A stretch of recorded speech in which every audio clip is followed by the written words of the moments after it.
Hello friends, astro ब्रह्मांड में आपका स्वागत है। मैं हूं आपकी एस्ट्रोलॉजर श्वेता आंवले और मैं लाई हूं आपके लिए लर्न फ्री एस्ट्रोलॉजी ऑनलाइन। सबसे पहले बहुत बहुत धन्यवाद, आप लोग मेरे चैनल को इतना पसंद कर रहे हैं, जबकि मेरी वीडियो भी कंटिन्यूएशन में नहीं आ रही है। मेरी जॉब से मैं फ्री ही नहीं हो पा रही हूँ, समय ही नहीं मिल रहा है फ्रेंड्स। फिर भी आप लोग कमेंट्स एंड सब्सक्राइब कर रहे हैं, मुझे अच्छा लगा। बहुत बहुत धन्यवाद आप सभी का।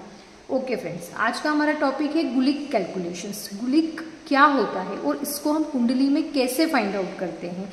जब भी हम अनिष्टकारक, परेशानी, घटनाओं की बात करते हैं तो ज्योतिषी में की जाने वाली गणनाओं में गुलिक की गणना बहुत महत्वपूर्ण है। देखिए फ्रेंड्स, ये हमारे टोटल 9 ग्रह होते हैं, है ना, सूर्य से लेकर पूरे केतु तक। अब सूर्य और इनके कुछ उपग्रह होते हैं। सूर्य का काल, चंद्रमा का परित, मंगल का धूम, बुध का अर्धप्रहार, गुरु का यमगंड, शुक्र का इंद्रचाप, शनि का गुलिक, राहु का पात और केतु का शिखी होता है। यहाँ हम बात किसकी कर रहे हैं? गुलिक की बात कर रहे हैं। अब गुलिक कहाँ से आया? देखिए फ्रेंड्स, हमारे शास्त्रों के अनुसार जो रावण था वो एक महान ज्ञानी और ज्योतिषी था। अपने बेटे मेघनाथ को महान योद्धा और अमर बनाने के लिए उसके जन्म के पूर्व रावण ने सभी 9 ग्रहों को अपने राजभवन में बंदी बनाकर कुंडली के 11th हाउस में सभी ग्रहों को डाल दिया था। बट शनिदेव ने विरोध करते हुए अपना एक पैर 12th हाउस, मतलब जो हानि का भाव होता है, उसमें रख दिया था। फिर रावण ने क्रोध में आकर शनिदेव को उनका जो एक पैर था वो काट दिया था। तो जो उनके पैर काटने के बाद जो मांस और रक्त के जो टुकड़े हैं जो धरती पर गिरा, उसी से गुलिक का जन्म हुआ। गुलिक को मांदी भी कहा जाता है ना। इसे शनि का पुत्र माना जाता है। गुलिक को अशुभ माना जाता है। ये आपकी लाइफ के डार्कनेस से जुड़ा हुआ है ना। और आपकी लाइफ के जितने भी हिडन जो प्रॉब्लम्स है, स्ट्रगल्स है, उनको रिप्रेजेंट करता है। गुलिक आपकी लाइफ के नेगेटिव इफेक्ट को शो करने वाला एक मार्कर है कि आपकी कुंडली में गुलिक किस हाउस पे बैठा है और उस हाउस से रिलेटेड आपको लाइफ में क्या प्रॉब्लम आ सकती है। तो आइए देखते हैं हम इसके कैलकुलेशन को, कि इसका कैलकुलेशन कैसे किया जाता है। देखिए फ्रेंड्स, ये आपको अच्छे से प्रॉपर विजिबल है। देखिए, जो भी जातक होगा या तो उसका समय दिन का होगा या रात का होगा, ठीक है। दिन का समय हम किसको बोलेंगे? सूर्योदय से लेकर सूर्यास्त के बीच में एक वो टाइम होता है जब उसका जन्म हुआ हो, या फिर सूर्यास्त से लेकर अगले दिन के सूर्योदय पे किसी का जन्म हुआ हो। ये 2 टाइम पीरियड चलते हैं, ठीक है। मान लीजिए किसी जातक का जन्म 4 मार्च 1981 को हुआ है, ठीक है। 14:58 मतलब दोपहर की 2:58 पे हुआ है, ठीक है। मद्रास प्लेस है और डे उसका बुधवार है। अब हम क्या करेंगे, उस दिन जो सूर्योदय है वो 6:23 और 16 पे सूर्योदय हुआ था, ठीक है, 4 तारीख को। और सूर्यास्त कब हुआ था उस दिन? 18, मतलब कि 6:18 को शाम के समय सूर्यास्त हुआ था। तो ये जब हम इसके बीच का टाइम पीरियड निकालते हैं कि टोटल दिन कितने घंटे का था सूर्योदय से लेकर सूर्यास्त तक, तो कैसे निकालेंगे? देखो, 6 से 6 ये हो गए 12 घंटे। 23 मिनट से 23 मिनट होना चाहिए था यहाँ पे, लेकिन यहाँ पे 18 मिनट है। तो कितने मिनट कम हो रहे हैं? 12 घंटे में 5 मिनट कम हो रहे हैं। तो ये 11 घंटे 55 मिनट और 5 सेकंड हो रहे हैं। जब हम इन दोनों को आपस में माइनस करेंगे तो ये वैल्यू आएगी। ये हमारी क्या हो गई? दिन की अवधि, कि उस दिन जो दिन था वो इतने टाइम पीरियड का था, ठीक है, सूर्योदय से लेकर सूर्यास्त के बीच का। अब इस चीज़ को समझिए कि अब इसको हम अप्रॉक्सीमेट अभी 12 मान लेते हैं, ताकि कैलकुलेशन में भी इजी रहेगा हमको, क्योंकि अभी इतना कैलकुलेशन यहाँ समझाना डिफिकल्ट हो जाएगा, है ना। तो हम इसको अप्रॉक्सीमेट 12 मान लेते हैं। तो अब जब हम इस 12 को, जो भी यहाँ पे वैल्यू आएगी आपकी दिन अवधि की, उसको आपको 8 इक्वल पार्ट में डिवाइड करना है, ठीक है। जब आप इसको 8 इक्वल पार्ट में डिवाइड करेंगे तो क्या आएगा? यहाँ पे 1 घंटा 30 मिनट का एक पार्ट आएगा, है ना। 8 करोगे तो 1 घंटे का हो जाएगा, तो बचे कितने? 4 मतलब आधे घंटे के 8 पार्ट। तो ये हो गया 1 घंटा 30 मिनट का, ठीक है।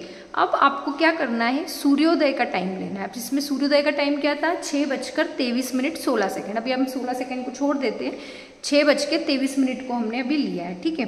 उसमें हम 1 घंटा 30 मिनट को ऐड करेंगे, ठीक है। तो हमारी वैल्यू कितनी आ गई? 7:53 आई वैल्यू, है ना, जब हम इसको आपस में ऐड करेंगे। देखिए, जैसे ही अगर ये पीछे वाले जो मिनट है वो 60 बन जाएंगे तो आप इधर उसको ऐड ऑन कर देना और बचे हुए को मिनट छोड़ देना। जिससे अभी यहाँ पे 53 है, मान लो यहाँ पे अगर इन दोनों मिनटों को ऐड करने पे 63 आ रहा होता तो आप 60 को इधर की तरफ काउंट कर देंगे, 7 की जगह से इसको ऐड कर देंगे, है ना, और बचे हुए मिनट को इधर काउंट करना। तो ऐसे कैलकुलेशन आपका इजी बनेगा। अब आप यहाँ पे बुधवार से काउंट करेंगे क्योंकि इस जातक का जन्म बुधवार को हुआ है, क्योंकि ये दिन का टाइम है। देखिए, दिन के समय के जन्म का कैलकुलेशन गुलिक निकालने का अलग होगा, और रात्रि में अगर किसी का जन्म हुआ है तो उसका कैलकुलेशंस अलग होगा, गुलिक निकालने की मेथड। दोनों ही समझा रही हूँ। अभी मैं अपन दिन के समय की बात कर रही हूँ, ध्यान से समझिएगा। इसका बुधवार को जन्म हुआ है तो हम यहाँ इसको बुधवार से ही स्टार्ट करेंगे, और कब तक इसको हम कंटिन्यूशन में चलाएंगे, ऐड कब तक करते रहेंगे, जब तक शनिवार नहीं आ जाता, क्योंकि शनिवार का हमको ये टाइम पीरियड निकालना है ना। शनिवार के दिन का ये जो टाइम पीरियड है हमको ये फाइंड आउट करना है इसमें फाइनली, ठीक है। जब ये फाइंड आउट होगा तो हम इसको लेके फिर हम गुलिक का टाइम निकालते हैं। देखिए, बताती हूँ इसको कैसे करा हमने। सबसे पहले हमने जो सूर्योदय का टाइम था वो लिया, उसमें जो हमारा ये जो पार्ट आया था इसको दोनों को ऐड ऑन किया तो ये आया। अब इस वैल्यू में फिर वापस 1.5 घंटे को ऐड कर दिया तो गुरुवार का टाइम आ गया। अब गुरुवार के टाइम में फिर से 1.5 घंटे को ऐड कर दिया तो हमारा शुक्रवार का टाइम आ गया। अब शुक्रवार के टाइम में फिर से हमने 1.5 घंटे को ऐड कर दिया तो हमारा शनिवार का टाइम आ गया। हमको शनिवार तक की वैल्यू फाइंड करना है। जैसे मान लीजिए अगर किसी जातक का जन्म शुक्रवार को हुआ था तो हम सिर्फ ये शुक्रवार का निकालेंगे और सेकेंड लाइन पे शनिवार आ जाएगा, तो इतना ही फाइंड आउट करेंगे, है ना। मतलब आपको अल्टीमेट आपको शनिवार का टाइम पीरियड निकालना है और जब जन्म हुआ है वहाँ से स्टार्ट करना है। तो अब शनिवार का टाइम पीरियड 12:23 आ गया। तो अब आपको क्या करना है, सबसे पहले इसको समझिए। ये जो लग्न कुंडली इस जातक की बनी है तो इसमें क्या है, इसमें जो 2:58 का मतलब 14:58 का जो टाइम पीरियड है उसके अकॉर्डिंग ये लग्न कुंडली बनी है, ठीक है। अब हम क्या करेंगे, हम वापस से हमारा जो सॉफ्टवेयर है उसमें आप टाइम ये सब वैल्यू वही डालो आप, है ना। 4 मार्च 1981 डेट ऑफ बर्थ यही डालोगे, लेकिन जो है ना प्लेस जो है मद्रास यही डाला आपने, डे जो है बुधवार यही डाला, लेकिन जो टाइम है वो यहाँ से हटा के टाइम आप ये वाला पुट ऑन करेंगे, ठीक है, उसी सॉफ्टवेयर में। तो कुंडली के सॉफ्टवेयर में आप इसको डालो, तो आप जैसे ही इसको डालोगे तो आपकी ये कुंडली बन के आ जाएगी, ठीक है। अब ये जो आपकी कुंडली बन के आई है तो ये कुंडली आपकी क्या है, ये गुलिक की कुंडली आई है। इसमें जो लग्न है ना, जो इसमें आपको लग्न दिख रहा है वो लग्न क्या है, वो लग्न गुलिक कहलाएगा। मतलब गुलिक वहाँ बैठा है, यहाँ पे लग्न क्या आ रहा है, वृषभ आ रहा है। तो इसमें मतलब गुलिक कहाँ बैठा है, वृषभ राशि में बैठा है। और इस लग्न की जो डिग्री होगी वही डिग्री क्या होगी, गुलिक की डिग्री होगी। तो आपको यहाँ पे अब आपको देखना है कि वृषभ लग्न कहाँ है ना, वृषभ राशि कहाँ है आपकी लग्न कुंडली में। तो आपने देखा वृषभ राशि आपके 11th हाउस में पड़ रही है। तो आपको ऐसे पता चलेगा कि आपकी लग्न कुंडली में जो गुलिक है वो कौन से हाउस में प्लेस है ना। तो गुलिक की जो लग्न कुंडली आती है तो उसमें जो लग्न का जो मालिक होता है, राशि जो लग्न में लिखी होती है, तो मतलब आपके लग्न कुंडली में गुलिक उस राशि में बैठा है। वो आपका कौन सा हाउस है वो आप पता कर लेंगे। ये आपने अभी इसको फाइंड आउट कर लिया। अब मान लीजिए कि किसी जातक का समय दिन का है, रात का है, सॉरी, है ना, ये हमने दिन के टाइम का निकाल लिया। मान लीजिए किसी जातक का टाइम रात का है ना। अब रात में 29 फरवरी 1980 किसी की डेट ऑफ बर्थ है ना। रात के समय 12 बज के जो रात का टाइम होता है 25 मिनट पे उसका जन्म हुआ है। शुक्रवार का दिन है, इंदौर है। तो सूर्योदय जो है उस दिन 6:48 पे हम, अब देखिए इसमें इस चीज़ को समझिए, यहाँ वहाँ हमने क्या लिया था, जिस दिन जन्म हुआ था उस दिन का सूर्योदय लिया था और सूर्यास्त लिया था, लेकिन रात्रि का टाइम रहेगा। तो इसमें हम उस दिन का सूर्यास्त लेंगे जिस दिन जन्म हुआ था, और सूर्योदय नेक्स्ट डे का लेंगे, और उनके बीच का जो टाइम पीरियड है उसको काउंट करेंगे। तो सूर्यास्त हमने यहाँ पे 29 फरवरी का लिया है और सूर्योदय हमने यहाँ पे 1 मार्च का लिया है। जब हम इन दोनों को आपस में हम इनका इंटरवल निकालेंगे तो ये जो अवधि है ये आएगी 12 घंटे 19 मिनट की, है ना। मैं आपको पहले बता चुकी हूँ इसको आप कैसे फाइंड आउट करेंगे, ठीक है। अब जब हम इसको 8 इक्वल पार्ट में डिवाइड करेंगे तो 1 घंटा 32 मिनट का टाइम पीरियड एक एक पार्ट में आएगा। अब यहाँ पर हम सूर्योदय का टाइम नहीं लेंगे, यहाँ हम सूर्यास्त से स्टार्ट करेंगे। यहाँ सूर्यास्त कितनी बजे हुआ था, 18:29 46 सेकेंड, तो 18 मतलब 6 बज के, ठीक है, और 29 मिनट कुछ 46 सेकेंड, इसको हम 30 मिनट 6:30 अराउंड मान सकते हैं अप्रॉक्सीमेट, है ना, ताकि कैलकुलेशन हमारा इजी हो जाए। तो 18 बज के हमने इसको 30 मिनट रख लिया है यहाँ पे, ठीक है। अब इसमें हमने 1 घंटा 32 मिनट को ऐड कर दिया, तो क्या आया हमारा 20 मिनट, और ये है ना 20 घंटे, और ये है ना 2 मतलब 20 बज के 2 मिनट आए, है ना। 20 बज के 2 मिनट मतलब ये अप्रॉक्सीमेट टाइम क्या हो गया, अगर हम ऐसे देखेंगे तो 20 मतलब क्या हो गया 12 और 8, है ना, मतलब 8 बज के 2 मिनट का टाइम हो गया ये। तो ऐसे आपको सब निकालना है। अब यहाँ हमने मंगलवार से स्टार्ट करा, क्यों किया, इस जातक का जन्म तो शुक्रवार को हुआ है, तो जब रात का टाइम होता है उसमें 5 जो होता है वैल्यू आगे से काउंट करते हैं, मतलब 5 कैसे, शुक्रवार है तो शुक्रवार के बाद क्या आएगा, शुक्रवार, शनिवार, रविवार, सोमवार और मंगलवार। तो ये 5th नंबर पे क्या आ रहा है आपका, मंगलवार आ रहा है। तो आपको मंगलवार से वैल्यू काउंट करना स्टार्ट करना है, ठीक है। फिर आपने यहाँ पे वही, यहाँ पे जो 20 और 02 आ रहा है, इसमें फिर वापस से आपने 132 को ऐड किया, ठीक है। तो आपका कितना आया 2134 आया, ये बुधवार का टाइम आ गया।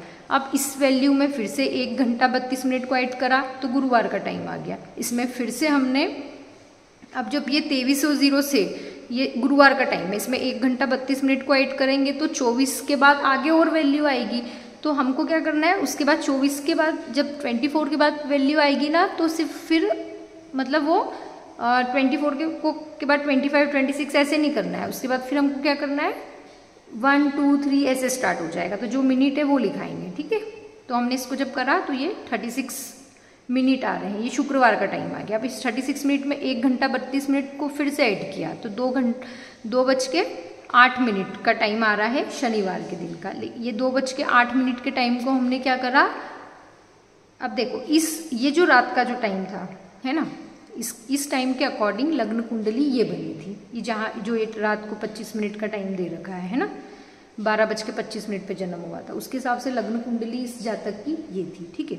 अब हमको गुलिक कुंडली निकालनी है, तो उसके लिए गुलिक निकालने के लिए हम क्या करेंगे, इस सेम यही इसकी डेट ऑफ बर्थ रहेगी, डे भी यही रहेगा, प्लेस भी यही रहेगी, बस टाइम चेंज हो जाएगा।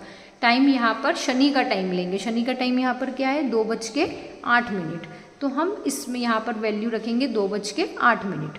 जब हम यहाँ वैल्यू रखेंगे तो वापस से यही सेम कुंडली निकल कर आ रही है ना। तो मतलब इसका जो गुलिक है वो वृश्चिक राशि में ही बैठा है। तो यहाँ पे गुलिक कुंडली में यहाँ पर क्या आ गया, गुलिक कहाँ पर बैठेगा इस कुंडली के अकॉर्डिंग, इसकी वृश्चिक राशि में बैठेगा। तो ये हमारा आज पूरा गुलिक निकालने का कैलकुलेशन था, है ना। अब नेक्स्ट वीडियो में हम गुलिक किन ग्रहों के साथ प्लेस है या युति बनाकर कैसा रिजल्ट देगा और किस हाउस में वो कैसा रिजल्ट देता है, ये सब हम नेक्स्ट वीडियो में जानेंगे, है ना। इसका उपयोग किसी भी व्यक्ति के जीवन में आने वाली संभावित कठिनाइयों का संकेत समझने के लिए किया जाता है। हमको पहले से ही पता चल जाता है कि इस भाव से रिलेटेड हमको लाइफ में प्रॉब्लम आएगी। गुलिक जो होता है उसको बहुत अशुभ ग्रह अशुभ माना जाता है, उससे हमको पता चल जाता है कि हमारी लाइफ में क्या क्या घटनाएं घटने वाली है।